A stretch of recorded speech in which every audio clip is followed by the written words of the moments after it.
ঢাকায় ব্যবসা করার জন্য একটা ভালো জায়গা খুঁজছেন? কাজটা কিন্তু মোটেও সহজ না। তো চলুন আজ আমরা এই ব্যাপারটাকে একটু সহজ করে ফেলি আর জেনে নিই কিছু দারুণ কৌশল। শুরুতেই একটা খুব জরুরি কথা। অনেকেই ভাবেন ব্যবসার জন্য জায়গা ভাড়া নেওয়া মানে শুধু একটা ভাড়ার হিসাব, কিন্তু ব্যাপারটা মোটেও তা নয়। এটা সরাসরি আপনার লাভ আর ঝুঁকির সাথে জড়িত। মানে আয় কেমন হবে, মার্কেটে ব্র্যান্ডের পরিচিতি কেমন দাঁড়াবে, এমনকি পুরো ব্যবসার ভবিষ্যৎ, সবকিছুই কিন্তু এই একটা সিদ্ধান্তের ওপর নির্ভর করে। তাহলে প্রশ্ন হলো, এই যে বড় বড় আর দামি ভুলগুলো, এগুলো এড়ানো যায় কিভাবে?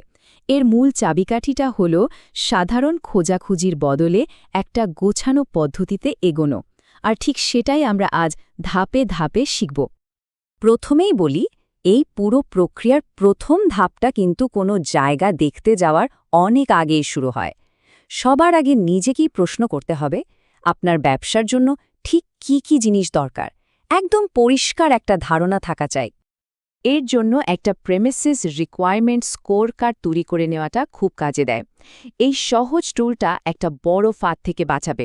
ধরুন, একটা জায়গা দেখতে দারুণ, কিন্তু ব্যবসার কাজের জন্য একদমই ঠিক না। এই স্কোর কার্ড থাকলে ওই সুন্দর চেহারায় আর ভুল হওয়ার সুযোগ থাকবে না। আচ্ছা, এই স্কোর কার্ডে কি কি থাকবে ভাবুন তো। ব্যবসার ধরনটা কি? এটা কি কোনো দোকান, অফিস নাকি ক্লিনিক? কাস্টমাররা কি সরাসরি হেঁটে দোকানে আসবে নাকি অ্যাপয়েন্টমেন্ট করে আসবে? জায়গার ব্যবহারটা কেমন হবে? শোরুম, স্টোরেজ নাকি অফিস? আর পাওয়ার লোড, পার্কিং, লিফট, এইসব জরুরি বিষয়গুলো তো আছেই। এই বিষয়গুলো নিয়ে একটু ভাবলেই দেখবেন দরকারগুলো একদম পরিষ্কার হয়ে যাচ্ছে। এই টেবিলটা দেখলেই ব্যাপারটা আরও পরিষ্কার হবে। যেমন ধরুন, একটা রেস্টুরেন্টের জন্য কাস্টমারের আনাগোনা আর ভালো ভেন্টিলেশন সিস্টেম দুটোই খুব জরুরি। কিন্তু একটা ওয়্যারহাউসের জন্য এগুলোর তেমন কোনো দরকারই নেই। তার মানে এক এক ব্যবসার চাহিদা এক এক রকম। নিজের ব্যবসার মডেল অনুযায়ী প্রায়োরিটি ঠিক করতে হবে। আচ্ছা, এবার আসা যাক ঢাকার প্রপার্টি মার্কেটের সবচেয়ে বড় দুটো ফাঁদের কথায়। একটা হলো লোকেশন বুঝতে ভুল করা, আর দ্বিতীয়টা হলো খরচকে যা ভাবা হয় তার চেয়ে অনেক কম করে দেখা। আমরা প্রায় এলাকা নিয়ে কথা বলি, কিন্তু তার চেয়েও জরুরি হলো মাইক্রো লোকেশন। মানে ঠিক কোন রাস্তায় বা কোন ব্লকে আপনার ব্যবসাটা। ঢাকায় এটা এতটাই গুরুত্বপূর্ণ যে দেখবেন একই এলাকায় এক রাস্তায় একটা ব্যবসা দারুণ চলছে, অথচ ঠিক 2 গলি পরে আর একটা ব্যবসা মুখ থুবড়ে পড়েছে। তাই এই মাইক্রো লোকেশন বোঝাটা খুব জরুরি। তাহলে মাইক্রো লোকেশন বোঝার উপায় কি? এখানে কয়েকটা ফ্যাক্টর আছে।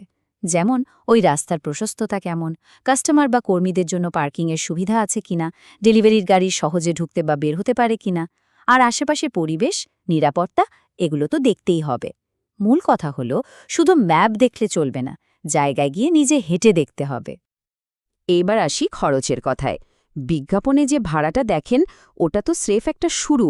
আসল খরচটা কিন্তু আরও অনেক বেশি। তাই শুধু ভাড়া দেখে তুলনা করলে চলবে না। তুলনা করতে হবে টোটাল অকুপেন্সি কস্ট বা মোট খরচের। এই মোট খরচের মধ্যে কি কি আছে দেখুন। এককালীন ডিপোজিট বা অ্যাডভান্স আছে, যেটা ক্যাশ ফ্লোতে একটা বড় ধাক্কা দেয়। প্রতি মাসের ভাড়া আর সার্ভিস চার্জ তো আছেই। এরপর ইন্টেরিয়র করার খরচ, ইলেকট্রিক্যাল কাজের খরচ, আর অপ্রত্যাশিত মেরামতের জন্য তো কিছু টাকা রাখতেই হবে। তো একটা স্মার্ট ডিসিশন নিতে হলে এই পুরো হিসাবটা মাথায় রাখতে হবে। তবেই বোঝা যাবে পকেট থেকে আসলে কত টাকা বেরোচ্ছে। বেশ, স্কোরকার্ড মেলানোর পর আর মোট খরচ হিসাব করে একটা জায়গা পছন্দ হলো। কিন্তু এখানেই শেষ নয়। টাকা পয়সার লেনদেনের আগে আসল ভেরিফিকেশন বা যাচাই বাছাইয়ের কাজটা বাকি। এই ধাপটা ঠিকঠাক না করলে কিন্তু পরে বড় সমস্যায় পড়তে হতে পারে। কি কি যাচাই করতে হবে?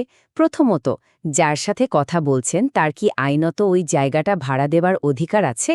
দ্বিতীয়ত, বিল্ডিং বা এলাকার নিয়মকানুনগুলো কি কি, যেমন সাইনবোর্ড লাগানো বা ব্যবসার সময় নিয়ে কোনো বাধ্যবাধকতা আছে কিনা, আর বিল্ডিংটা কি ব্যবসার জন্য প্রয়োজনীয় পাওয়ার লোড নিতে পারবে? এই সব কিছুর উত্তর মুখে শুনলে হবে না, ডিপোজিট দেওয়ার আগে লিখিতভাবে নিশ্চিত হতে হবে। এটাই ভবিষ্যতের অনেক বড় ঝামেলা থেকে বাঁচাবে। আর একটা প্রো টিপ, জায়গাটা দেখতে যাওয়া উচিত অন্তত 2 বার। একবার দিনের বেলায় যখন খুব ব্যস্ত সময়, আর একবার সন্ধ্যার পর যখন চারপাশটা শান্ত। দিনের বেলা গেলে ট্রাফিক আর পার্কিংয়ের আসল অবস্থাটা বোঝা যাবে, আর রাতে গেলে এলাকার নিরাপত্তা, আলো বা অতিরিক্ত শব্দের সমস্যা আছে কিনা সেটা ধরা পড়বে। দুটোর সময় না দেখলে কিন্তু পুরো ছবিটা পাওয়া যায় না। তো এতক্ষণ আমরা যে কাঠামোটা নিয়ে কথা বললাম, চলুন এবার ঢাকার কিছু পরিচিত বিজনেস হাবে এটা কিভাবে কাজে লাগানো যায় সেটা একটু দেখে নিই। যেমন ধরুন বসুন্ধরা আবাসিক এলাকা। এটা অফিস, সার্ভিস, বিজনেস বা শিক্ষা প্রতিষ্ঠানের জন্য দারুণ একটা জায়গা, কারণ এখানে একটা বড় আবাসিক এলাকা আছে। কিন্তু এখানে জায়গা নেওয়ার আগে বিল্ডিংয়ের নিয়মকানুন, মানে সাইনবোর্ড, ভিজিটর ম্যানেজমেন্ট বা ব্যবসার সময়সীমা নিয়ে কী নিয়ম আছে তা অবশ্যই আগে থেকে জেনে নিতে হবে। এবার যদি ধানমন্ডির কথা ভাবেন, তাহলে প্রিমিয়াম দোকান, ক্লিনিক বা রেস্টুরেন্টের জন্য এটা একটা হটস্পট। কাস্টমারও পাওয়া যায় ভালো, কিন্তু সাবধান, ধানমন্ডির ট্রাফিক আর পার্কিংয়ের সমস্যা কিন্তু সাংঘাতিক। আর পুরনো বিল্ডিংগুলোতে অনেক সময় ইলেকট্রিক্যাল বা অন্যান্য অবকাঠামোগত সমস্যাও থাকতে পারে। উত্তরায় শোরুম বা বিভিন্ন কোম্পানি ব্রাঞ্চ অফিসের জন্য খুব ভালো। তবে উত্তরায় সফল হতে হলে সঠিক সেক্টর আর সঠিক রাস্তাটা বেছে নিতে হবে, কারণ এক সেক্টর থেকে আরেক সেক্টরে কাস্টমারের যাতায়াত কিন্তু বেশ কম। এই ছোট্ট গাইডটা দেখুন। গুলশান বানানি যেমন প্রিমিয়াম ব্র্যান্ডের জন্য সেরা, মিরপুর আবার সাধারণ মানুষের কেনাকাটার জন্য, তেজগাঁও ইন্ডাস্ট্রির জন্য ভালো, আর মতিঝিল হল কর্পোরেট অফিসের কেন্দ্র। মানে ঢাকার এক একটা এলাকার চরিত্র এক এক রকম, আর তাদের চ্যালেঞ্জগুলোও আলাদা। এতক্ষণের পুরো আলোচনাটাকে যদি আমরা কয়েকটা মূল সূত্রে বেঁধে ফেলি তাহলে কেমন হয়? চলুন দেখে নিই সাফল্যের সেই ৬টি নিয়ম। ১. আগে স্ট্র্যাটেজি, পরে জায়গা। ব্যবসার মডেলই ঠিক করে দেবে কেমন জায়গা দরকার। ২. মাইক্রো লোকেশনই সব, এলাকার নামের চেয়েও রাস্তাটা বেশি গুরুত্বপূর্ণ। ৩. মোট খরচ হিসাব করুন, শুধু ভাড়া নয়। ৪. টাকা দেওয়ার আগে সব কিছু যাচাই করে নিন।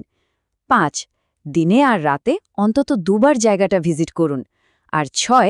একটা শক্তিশালী ভাড়ার চুক্তি করুন যা ভবিষ্যতের ঝুঁকি থেকে বাঁচাবে। এই ৬টা নিয়ম মানলে জায়গা খোঁজাটা আর কোনো জুয়া খেলা থাকবে না, এটা হবে একটা ক্যালকুলেটেড বিজনেস মুভ।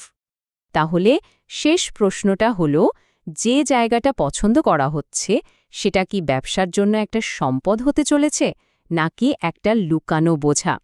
আজকের এই আলোচনার পর আশা করি এই প্রশ্নের সঠিক উত্তরটা সবাই খুঁজে নিতে পারবেন।